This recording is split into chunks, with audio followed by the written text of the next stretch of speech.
Hey, it's Benji Cole, son of Al Cole from CBS Radio and host of People of Distinction, the talk that gives an in-depth view of some of the most dynamic, intelligent, and successful people on the planet. Run to our website, peopleofdistinction.org for more info, or you can always email me directly at benji@alcoleenterprises.com. We're here on the line with J. Galt Escort. We're going to be discussing his amazing book, My Autobiography by Joe Biden, based on a true story, mostly.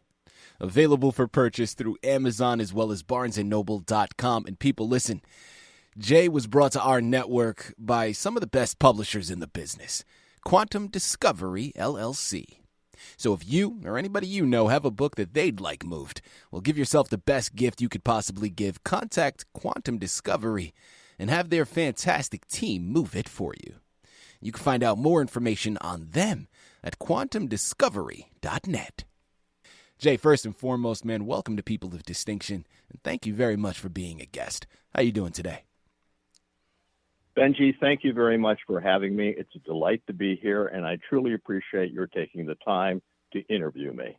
Absolutely. Listen, the pleasure is all ours, Jay, and I think what you're embarking upon is profound solely from the standpoint, well, I mean, amongst many things, but for me, just for the simple fact of being able to critique and being able to voice your opinion, I think is something that is dangerously close to I'll just point out, we're just at a very dangerous point in our society right now where freedom of speech is something that I think is being attacked. And regardless of what people believe, I don't have to believe what you believe, Jay. But it is okay for you to express your opinion. And if I don't believe it, I just don't believe it. But you are well within your right to express that. And I love what you're doing here. Attaching the humor to it is a fantastic approach to it. And I know we have a lot of information to cover, but I want to hold off before going into the book, Jay. I want to learn a little bit more about you. So let's start there. Tell our listening audience a little bit more about yourself and your background. Okay, I'll tell you, I started out life as a military brat. My father was career military, World War II, Korea, Vietnam. I grew up largely in Southern California.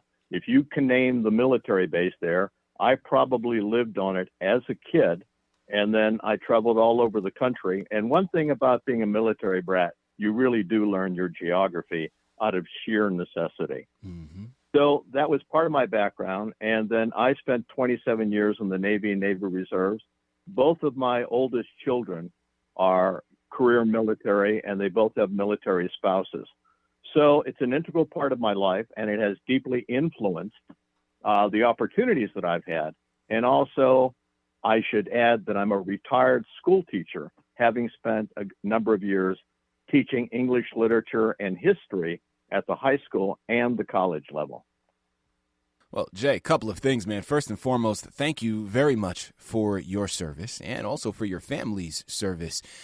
And then also, thank you very much for your service in the education field, because my listening audience knows this. I've had a very brief stint in education myself. I taught for 4 years, but I have a number of educators within my family and as well as my close group of personal friends. And educators never get the amount of credit that they deserve for all of the hats that they have to wear. So thank you very much for all your time and dedication in really shaping and molding the minds of future generations. And Jay, without further ado, man, let's hear about your book, My Autobiography by Joe Biden, based on a true story, mostly. Tell us a little bit more about it. Well, when I decided to critique this administration, I want you to understand it wasn't the first time I've written certain things along these lines. I've done it previously in short articles and even in poems, but they're not all written under my name. They're written under different names, so we'd have to talk about that on another occasion. Mm-hmm. However, as I attempted to do this, I didn't want to write merely a very entirely serious story about Joe Biden or others, but I thought writing a story from the perspective of Joe Biden, even if it's not always entirely based upon the facts, but close enough to them, would give me the opportunity to write things humorously. And that also meant that I could write the story without being constrained by time and place. So, for example, as a result of what I've done with the book, I thought, what would be the one metaphor that would enable me to encapsulate everything I want to do, violate the constraints of time and space? And my answer was this.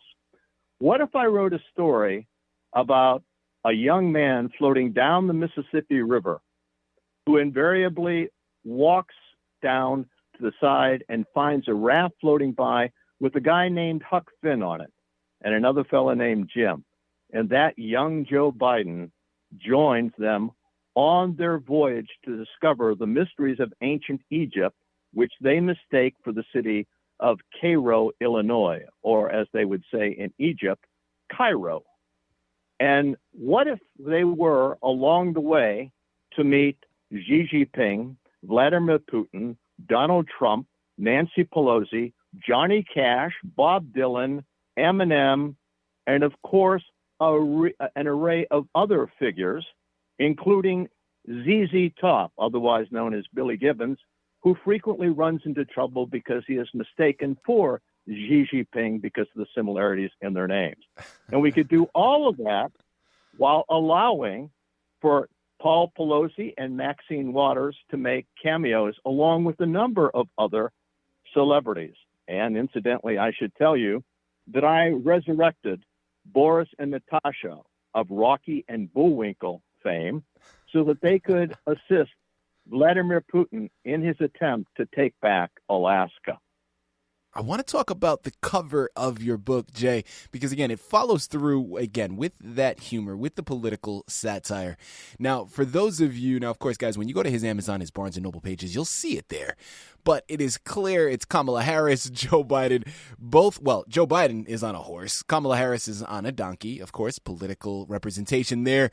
We have Fauci on a shield. We have Joe Biden holding a needle. I mean, there's so many little nuances about this cover, and I want to ask, Jay, why did you choose that cover to be the representation for your book?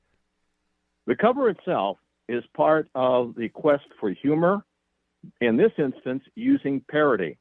A number of years ago, we're talking back to the 1960s, a very famous play came out based upon Cervantes' story of Don Quixote.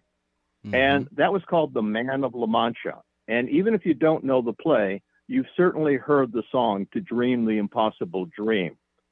And I thought, what a very appropriate segue into a discussion about the Green New Deal, which, as you know, is very controversial. Mm-hmm. But more than that, there was a well-known poster that was distributed worldwide to promote that particular production, Man of La Mancha. And on it, you had a picture of Don Quixote with his back to the audience, carrying a lance, and next to him was Sancho Panza, his sidekick. And in the distance were windmills.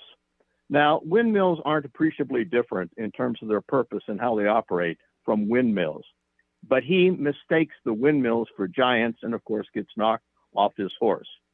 But he views himself as this figure who can transcend all other men by being this figure who can undoubtedly and unequivocally bring honor to himself and others, so that, among other things, he can eventually find the love of his life, who is Dulcinea, who, by the way, is a prostitute. But again, that's hidden from him because he's so idealistic.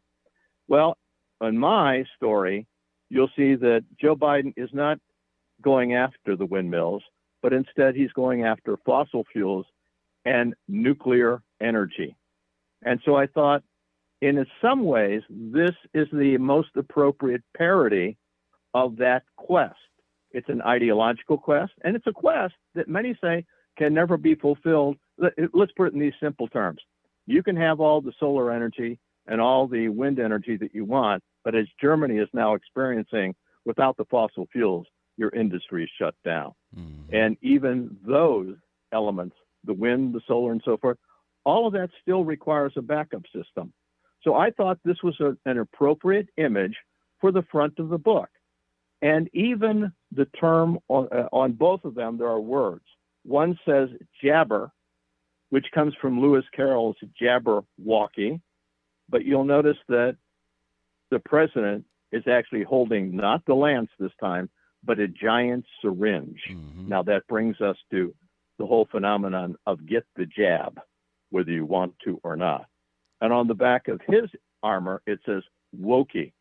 So Jabberwocky, that insane and really strange poem by Lewis Carroll, has been changed into Jabberwocky, obviously a reference to wokeism. So again, I thought it was appropriate. I thought it was funny. And I'm hoping the audience sees it the same way. We're here on the line with J. Galt Escort. We're discussing his book, My Autobiography by Joe Biden, based on a true story, mostly. Available for purchase through Amazon as well as barnesandnoble.com. Now, Jay, next question that I want to go into, and I know you briefly started to cover this earlier in the interview, and I want to talk a little bit more about inspiration. Now, as you mentioned earlier, this is not your first time putting out critiques, right, or critical pieces of this magnitude. Now, you said before it was really done in articles, right, and things in much smaller scales. Now, this is a full book that you've created, and again, political satire, we have all of that. My curiosity is what inspired you to put it out? What made you feel compelled to actually publish a book for the masses rather than just verbally telling those around you your personal thoughts or writing a book and keeping it on your personal shelf? You wanted to put it out for the public. Why was it important for you to do so? Because I think that we are at a point where free speech itself is being squashed in this country. Mm-hmm. And whether you agree with me or not, I think that absolutely we have the right to critique our leaders. Absolutely. And if we don't, we will never attain genuine reconciliation on any number of issues. And instead, we'll go about fighting. And many people have already suggested we are on the verge of civil war. Mm-hmm. And I think that can happen unless people say, oh, that could never happen. Well, let me remind you of an event that took place between 1861 and 1865 that left 700,000 dead Americans on the battlefields. It can happen, and we don't want it to happen. Absolutely. So I thought it was important to do this, and I'm glad I did it. And the other thing is, just from a very personal point of view, some writing is very, very difficult because it requires an immense amount of research. And my other books dealing with terrorism have manifested that. But in this instance, it was something that I thought was of immediate concern to many Americans. And I would like to think that we could laugh together. Like I say, even if you don't always agree with somebody, that doesn't mean you can't find the humor in something. Absolutely. And if I can go back for just a moment and think of your audience today, and again, think of what we've been through over the years. And I'm going to give you an inspiration for me early on that told me I could do this. Not only had I success with my books on terrorism, but also as a kid, when I was in grade school, I heard about a contest on the radio. In 25 words or less, what would you tell the people behind the Iron Curtain about the United States of America? Well, I was a kid in grade school. So I wrote a 25-word response, and among other things, I used the image of America as a living mosaic. Well, I was one of the winners. And so I ended up not only on the radio programs in Central Ohio and Cleveland, Columbus, and so forth, but my remarks were broadcast by Radio Free Europe to the people behind the Iron Curtain. In addition to that, while still in grade school, I made a cartoon about the conflict between China, communist China under Mao, and the Soviet leaders who were not always on the same page, and about the country of Albania, which was more pro-Mao than it was pro-Russian or pro-Soviet. I made a political cartoon about that while I was in grade school. I never thought anything of it. I turned it in as an assignment to one of my teachers. My teacher sent it to several of the local newspapers. My cartoon actually appeared in one of the newspapers in Cleveland, Ohio. I was delighted, but completely surprised because my teacher didn't tell me until he brought the newspaper in and I saw it there. And then the other thing is, I have an extensive background in English literature, and I've exploited that. For example, one of the inspirations for this book is a person that many people, unless you've studied Greek and Latin literature, you may not know the name. Aristophanes, one of the great satirists of all times, who at one point was actually arrested for satirizing Athenian public officials. But eventually they decided, you know what? He has the right to do this.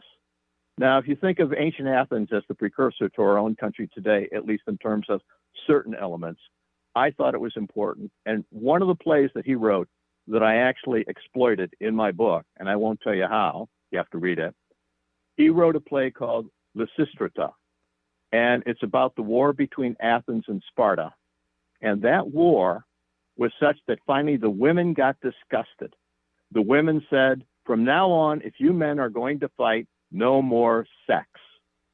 And so eventually the women, and it really is funny.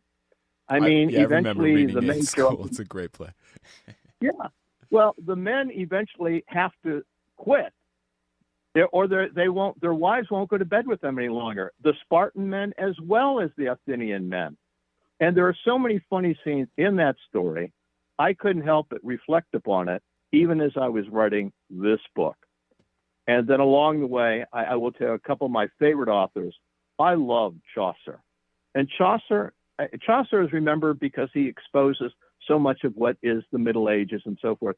But also, he was able to even quietly, mildly poke fun at even the really good characters. So it's not malicious. And I thought that was important. And then later on, I also read Alexander Pope and Jonathan Swift, who are two of my all-time favorites. I mean, who doesn't like Gulliver's Travels? And Alexander Pope was the critic of his day and age. And he did poke fun at a lot of people that didn't like it, but he was very good at it. And it's one of those things where he was so good at it, you couldn't deny it. And even Lord Byron is remembered as this cad, but Byron was a great satirist. His great poem, Don Juan, not Don Juan, but Don Juan. And then, of course, Mark Twain and H.L. Mencken, among others. They all influenced me, and I'm delighted they did, because even when I didn't agree with them, I thought, this is really funny. Who would you say is your intended audience with this book, and what is one of the main messages that you really hope that they take from it? I think, one, it's a reaffirmation of the necessity of Americans being able to critique their leaders without finding themselves the subject of headhunters. And headhunters, I'm not talking about the guy that finds you a job, but someone who really wants your head. We all have the right to speak publicly about certain issues. Again, we may not agree, but I still think that's important. The other thing is, I think you and I, right now in America, and it's impossible not to see it, I think our country is facing a moment that may very well decide whether or not we succeed and maintain our way of life as a republic. And I'm making the distinction between a republic and democracy. Republics have lasted for hundreds of years, whether we're talking about Venice or whether we're talking about the Roman Empire. Mm-hmm. Democracies, pure democracies, tend to be short-lived. Just ask the Athenians why their democracy, which was so inviting at the outset, was eventually something that turned into mob rule. There were no constraints. And even if you look at the founding fathers, they made that point, that the reason that they wanted a republic, republics tended to outlast democracies. And they were concerned that rule by the majority, simple majority, would eventually turn into rule by the majority as tyranny. And Alexis de Tocqueville, the great French observer of American society, concluded that the great threat to American society was unbridled democracy, which could destroy it. I still think those are profound messages that all of us need to listen to. I love it. I absolutely love it. And people, listen, I often like to finish and close out shows with a reflection, right? And offering, it doesn't even seem right to do that in this instance because the way that he just closed out was so important, right? And really spoke volumes. So this is all I'm going to say now. People, Amazon and Barnes & Noble are where you have to go. My Autobiography by Joe Biden, based on a true story, mostly by J. Galt Escort, is the title and the author that you have to thank for bringing it to your table. Now, while you're doing that, I want you to check out his other books. Now, it's going to be under a different alias, okay? So in order to find the book that we just discussed, of course, you have to search for J. Galt Escort. That's the one this one is under. But his other books are under his alias Eric Wentz. Okay, now there are 3 titles that I want to point out there for you that you can also run and pick up. One is called 0200 Hours, a fact-based military thriller. Next, we have Praying in Iran, a tapestry of wounds. And then we have last, Piercing the Veil. All of which, again, are available through Amazon, BarnesandNoble.com. Head on over there. Pick up your copies today. You surely will not be disappointed. Jay, this has been an absolute pleasure. Thank you once again for being a guest on People of Distinction. And once more, I just want to say thank you for taking the time out. Thank you very much for having me on your program.